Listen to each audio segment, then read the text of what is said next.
very good morning to you. I'm Howard Feldman. This is the Synthesis Sunday podcast with me, Howard Feldman, and Dr. Anton Meyberg. It is the 9th of May, 2021. It is Mother's Day, and I'd like to take the opportunity to wish all the moms out there a wonderful, wonderful, and very special day. And thank you for everything that you have done and continue to do. Dr. Meyberg, good morning to you. How are you? Good morning. How are you doing? It's a nice crispy weather outside today. Yeah.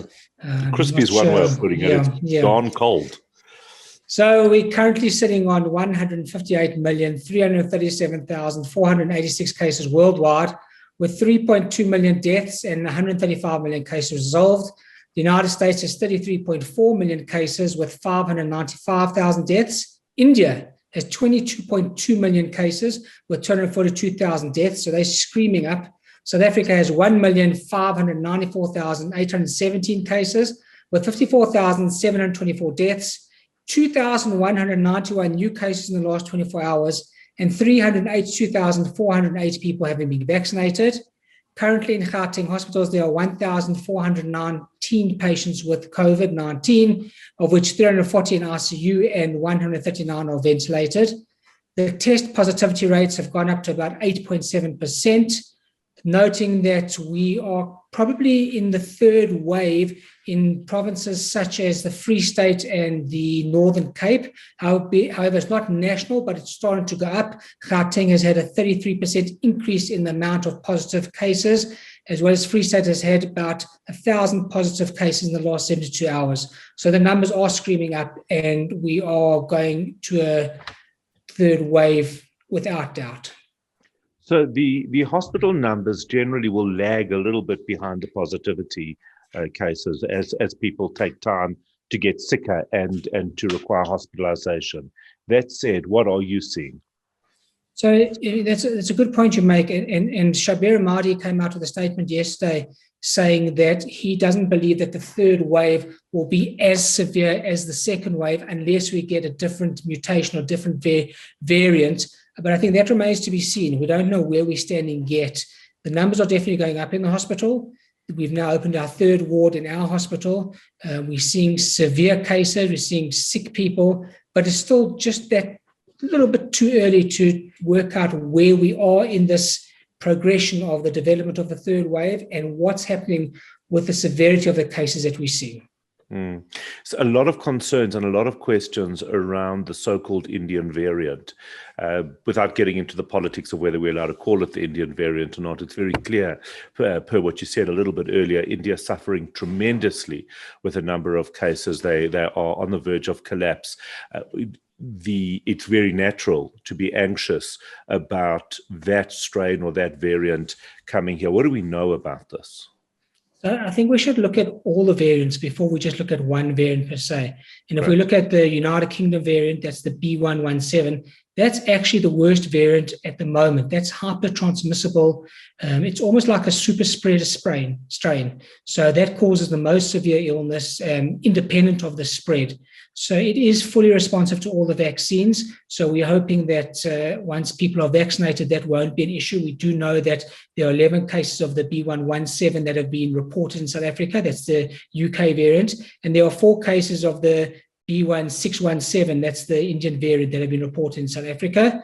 We have got the B1351 variant, which has also been noted to be very responsive to Pfizer, the biotech mRNA vaccine, as well as to the Johnson & Johnson and the Novavax, which is currently being formulated. Definitely, you would need 2 doses of the mRNA vaccine to combat the B1351 variant. They think that 1 dose of the Johnson & Johnson is sufficient, but they are doing tests on it. And then, of course, there's the P1 variant, which is the Brazil variant, which is the second highest concern of the actual variants, higher above than the B1351 variant. And then looking at the actual Indian variant, it's being noted worldwide as the double mutant strain. And this is really a misnomer because there's about 15 different mutations that we've picked up so far with the B1617 mutation, but the ones of interest, and that's why they call it the double mutant strain, is the L452R and the E484Q mutation. These are extremely virulent strains that are spreading, but we're not sure if they're hypersensitive to causing much more severe disease. remember that the reason that we're seeing such severity in a country like India with billions of people is because of recent political gatherings and religious events where people dropped their guard. They didn't wear masks. They weren't social distancing. Albeit the fact that there are 117 million people vaccinated in India, of which 17 million have received 2 doses, that's a trickle in the ocean in the amount of people in that populace of that country. What is your thoughts around, and I'm not asking you politically, I'm asking you medically, if you were to make a decision, would you stop travel from places like India and perhaps Brazil? So from my own personal point of view, the answer would be yes, I would stop travel. I do believe that although that we've had that ship that docked here with the 14 patients that tested positive, as well as now with the 4 cases that picked up, I'm sure there'll be many more that they will pick up, unfortunately. I would try and prevent, medicine's also about prophylaxis. You've got to try and prevent certain things from happening in order to create a second sort of outbreak of these things. And we know that this is a transmissible variant. So we would try to prevent the variant from coming here so we could get under wraps with our own variant, because in our country, we have not yet reached a containment sort of level where we can actually have said that we've vaccinated enough people to make it seem effective. The cases that you're seeing at the moment, are you reasonably comfortable that it's not a new variant, that it's the same variant that has been circulating around the country since December? Yeah, once again, I think it's too early to tell. What we are seeing at the moment is that during the first wave, if one person got sick in the household, generally it was one person and nobody else. In the second wave, maybe 1 or 2, but now what we're starting to see is multiple people in a household are getting sick, whereas before they didn't used to get sick. So we don't know if it's a new variant yet. We don't know if it's the old variant yet. They are doing genomic testing to see what the variant is. And we'll have to wait and see. There's no point in guessing because we just don't have that data available to us to guide us upon which sort of thought pattern we're going. It doesn't change your management at the end of the day. It's all academic, but it does help in identifying if we're going to have a much more severe third wave or not. So right in the beginning, as you said, it could happen that somebody would get COVID and a spouse wouldn't. I would shake my head and decide that was obviously a sign of a very poor marriage. But it turns out that it actually isn't. We actually have we didn't really have an idea. Do we have any more idea now as to why a number of people in a house will be positive, somebody won't be, one spouse will, one won't? I think we still got to go back to the old sort of thought process that we had right at the beginning of this pandemic, when we said that if you've had a previous sort of affectation, or if you've been previously infected by one of the other coronaviruses, you might have a cross-link of it, some type of immunity that is developed in order to protect you. So that's a thought process that we've still got. As I said, we still don't know what's going to evolve from this third wave, whether or not we are going to see more people sick in the household. The academics are all saying we've got a great proportion of this country that already have been infected. I'm not convinced at this point in time because we're still seeing a lot of people getting sick. It's very difficult to ascertain what the numbers are because they're not doing enough testing to ascertain who is positive, who's asymptomatic, who's got antibodies. So we'll have to wait for the data to come out of that in the next few months. Well, it was interesting because I had a conversation with somebody last week who's not on any medical aid, and she said to me that she had a cold at some point, went to a clinic, and they said she has to go privately for testing. And she said, well, I can't afford that, and didn't go for testing. And I wondered if that wasn't just perhaps a concern around how much testing we've done in this country. Well, I think it goes a bit deeper than that because of the fact what happened at Charlottesville Makwekwe Hospital, with the hospital having essentially been put into lockdown because of the severe damage that was done to it. So now you've taken a huge hospital out of the equation. People are being pushed to all other satellite hospitals, pushing their numbers dramatically higher. They've got less people to deal with, the more sicker people, and they've got to sort of filter and sift people from other hospitals. So I think there's a shortage of that type of availability to test because of the fact that you've taken out a major hospital, as well as the other hospital that there was 2 patients died where there was another fire. I think it was the FC Odendaal or one of those hospitals, but that's also a big problem. So they're really taking out your drainage systems, and you're then not getting enough people tested because there's people don't know where to go or what to do. So talk to me through herd immunity. Do we have any idea as to where we are? I mean, obviously vaccines aside, because our numbers are completely irrelevant at this point in terms of the number of people having. From here onwards, we're going to change the name of herd immunity to containment, because I think that's a better term. Have we got this virus contained? Okay. And if we look at the infection rate in a country like Israel, the infection rate is less than 1 per 100,000. And they've got containment because they vaccinated the vast majority of the population. If we look at countries like the United States, their infection rate is about 15 per 100,000, which is also dramatically better. And that's what we've got to aim for. We've got to aim to drop the infection rate sort of below 1 per 100,000, and then we've got containment, and then we can get this effective containment. Shabir Madhi, he actually said that we're not aiming to vaccinate 40 million people. Our aim in this country is to vaccinate severe people with risks, the majority of those people, and by that means we will reach the herd immunity, or we will reach that containment that we so desperately need in order to go back to daily functioning and normality. Mm-hmm. How are we doing? I mean, we know the broad answer in terms of the vaccine rollout, but a lot of people asking your thoughts on that. So we had about 380,000 people. The Sasonki trial finished on Friday. That doesn't mean that there's no more vaccine available. They're still going to be vaccinating healthcare workers with the Johnson & Johnson vaccine. There's supposedly we're starting the other vaccinations on the 17th of May. We're looking forward to that. It'll be with the Pfizer vaccine, as far as we know, in the major centers where they've got the availability to have the right refrigeration and the right temperatures for these vaccines. And in the smaller rural areas, they'll use the Johnson & Johnson in the 1 doses. So I do believe we're going to be starting with that. They're going to be getting that going forward, and I think we'll be going in the right direction. Mm-hmm. All right. Let's take a look. Lots and lots of questions, and I thank you, everybody, for all of these questions. We've spoken, excuse me, we've spoken about the variants. Penny wants to know, is it safe for pregnant women to be vaccinated? So we still got to go back to what the American College of Obstetrics and Gynecology have said, and they've said the answer is definitively yes. The South African Medical Advisory Committee or government came out that they said they would hold back on giving the Johnson & Johnson to pregnant women. But we've got to look at the facts, and we've got to look at what's actually worse. Is it worse to get COVID-19, where we know you can get 165,000 people per million people with clots, or not having the vaccine itself and getting COVID-19 and then being in tremendous peril, and not only, God forbid, losing your own life, but losing the life of your baby at the same time? So you've got to look at the pros versus the cons. You've got to look at the fact that worldwide they are vaccinating pregnant women, they are giving nursing mothers the vaccine, and they are passing antibodies on to their children. So we've got to look at the data. You've got to definitely speak to your obstetrician and say to them, am I at risk? Am I one of the people that should be getting or shouldn't be getting, and discuss it further with them. All right.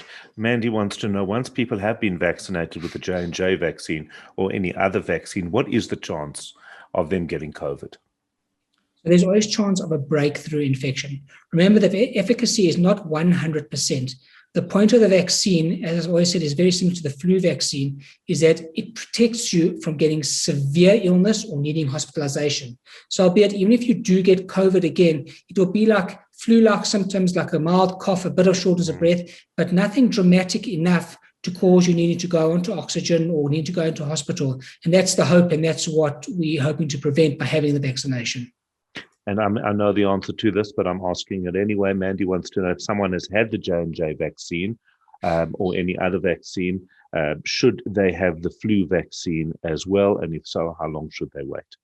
So the answer is definitely yes. And there should be a 2-week lag between each vaccine, and each vaccine should go into a different arm. So if you've had your flu vaccine in your left arm, you have your COVID-19 vaccine in your right arm. If someone is coming, 2 weeks in between. 2 weeks. If someone's coming from Israel to South Africa, do they need to isolate?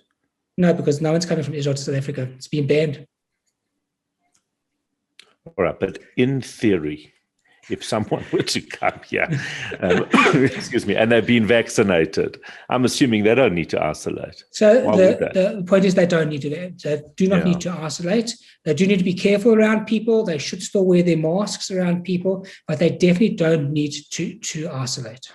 Danielle says, thanks for an awesome show. Is a vaccine recommended for people with autoimmune illnesses? And if so, is one vaccine better than another?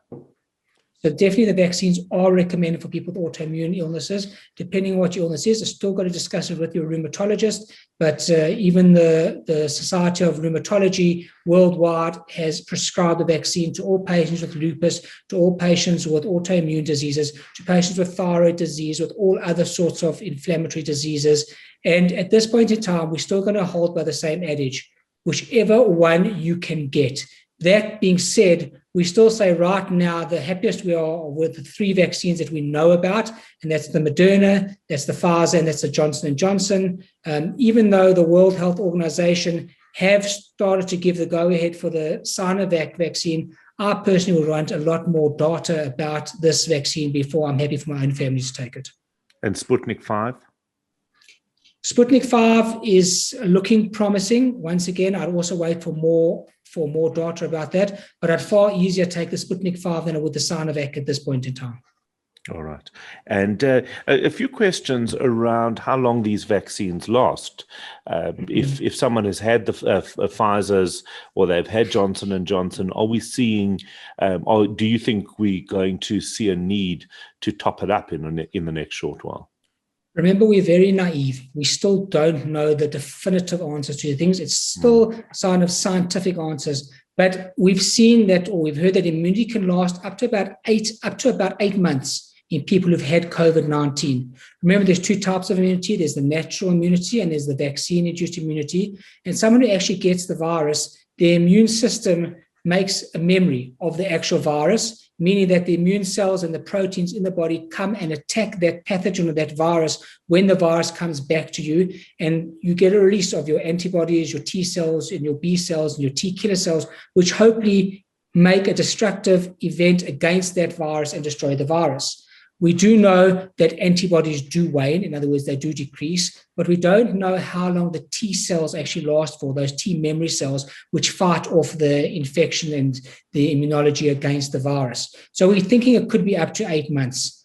The data regarding the vaccines, and if you're going to need boosters of the vaccines, Pfizer and Moderna have come out saying that you're probably going to need boosters up to about 6 months after you've had the vaccines. But that could be for multiple reasons. That could be due to the fact that they are sort of changing the vaccines and putting different strains in with regards to the different variants. And the fact that they're not sure, will those spike proteins, that S protein, will it last long enough to give you coverage for the amount of time you need? It's also very similar to the influenza vaccine. You have to have a yearly influenza vaccine. And I'm going to see it the same way that we're probably going to need yearly SARS-CoV-2 vaccines to protect ourselves despite having had the initial vaccine.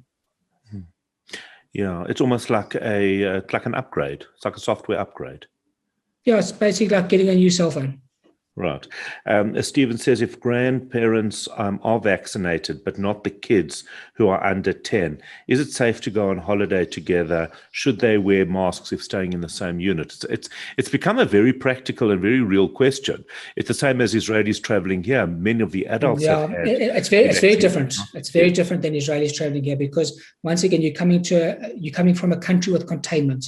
So they've got everywhere around them who's contained. They're all vaccinated. When you come here and you've just got, let's say, grandparents that are vaccinated, now you've got a set of kids that have been out in the open, they've played sports, that have been at school, that have been on play dates, and they might be carriers, or the grandparents might be carriers, and they might transmit it to the parents or other people. So they should still wear masks when in the house with people who have not been vaccinated. Once we've got a high number of vaccinated people, then that will fall away. Is it true that the current strain has less of an incubation period, or is this the Indian strain? Are we seeing anything like that? So let's define what an incubation period is. An incubation period is basically what happens when you get exposed to the virus to the time from the development of symptoms. And that can be 2 days, that can be 3 days. We're not seeing a definitive decrease in time from the different variants or the different strains. but we are seeing that people are getting sick, and we'll know to see what strain we're dealing with in the next few weeks. A lot of concerns around schools. We saw on Friday there was an article around St. John's putting a bunch of kids into quarantine. You've spoken about the fact that there are clusters of outbreaks at the schools that you're consulting with.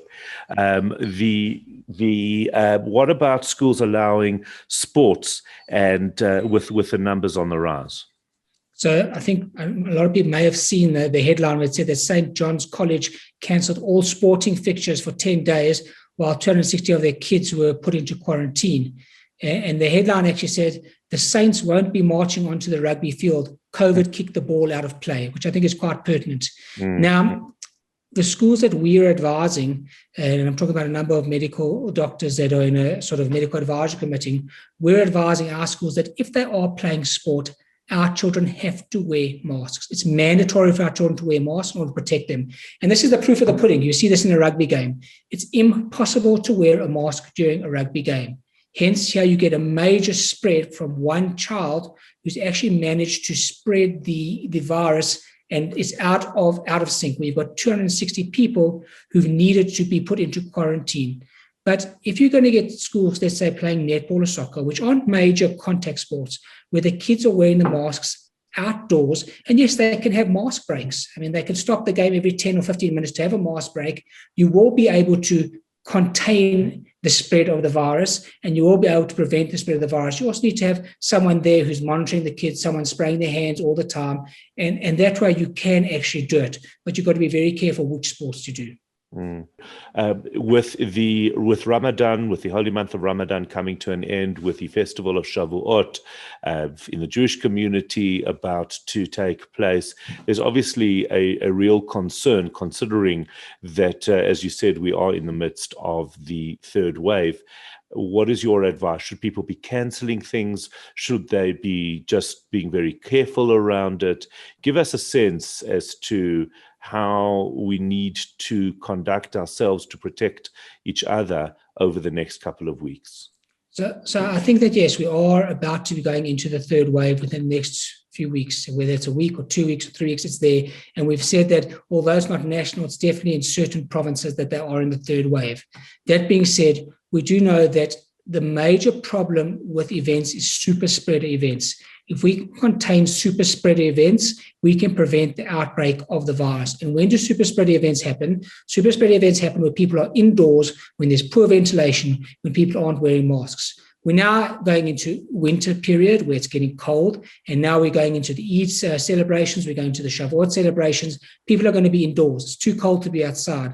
You need to contain that. You need to keep the gatherings extremely small, windows open, doors open. You need to keep the vulnerable out of these gatherings. So people who have got risk factors, people who are not vaccinated, people who are over the age of 60, 65, who have got hypertension, obesity, diabetes, COPD, emphysema, those type of things, or people with autoimmune diseases, they should refrain from going to these gatherings. They should protect themselves. And when you do have these gatherings, you have to make sure there's diffuse social spread, so social gathering. People are washing their hands, people are spraying their hands, people are wearing their masks, and you've got to make sure that all the things we do mitigate what we're doing, so we can actually try and prevent the closure of synagogues, of mosques, of churches, and more importantly, the closure of schools down the line. Absolutely. Unfortunately, that is all we have time for today. Dr. Anton Meyberg, I'm presuming there's good news, because there's always good news. Yeah, there's good news. We're still at school. That's a huge bonus. The vaccines are looking promising, especially against the variants, and we still have the power to dampen the third wave. It's literally in our hands. And of course, once again, I'll use my favorite word, I would be remiss if I didn't discuss the greatest football team in history, who had a fantastic win against Southampton last night, 2-0 to Liverpool, and who are still currently the champions, as there's no clear winner of the Premier League as of yet, so they are still currently the champions. And my quote: "A mother is she who can take the place of all others, but whose place no one else can take." Wishing you a good week, a safe week. Wash your hands, wear your masks, don't drop the ball, and let's try and curb the third wave. Dr. Anton Meyberg, thank you as always. This is the Sunday Synthesis podcast with me, Howard Feldman, this Mother's Day. Don't forget to subscribe to the YouTube channel so that you can get updates. We'll bring you information as it becomes available, but we'll see you, of course, next week. Happy Mother's Day once again. And remember that you can still love your mom and not accept her friend request. I'm Howard Feldman. Have a great day.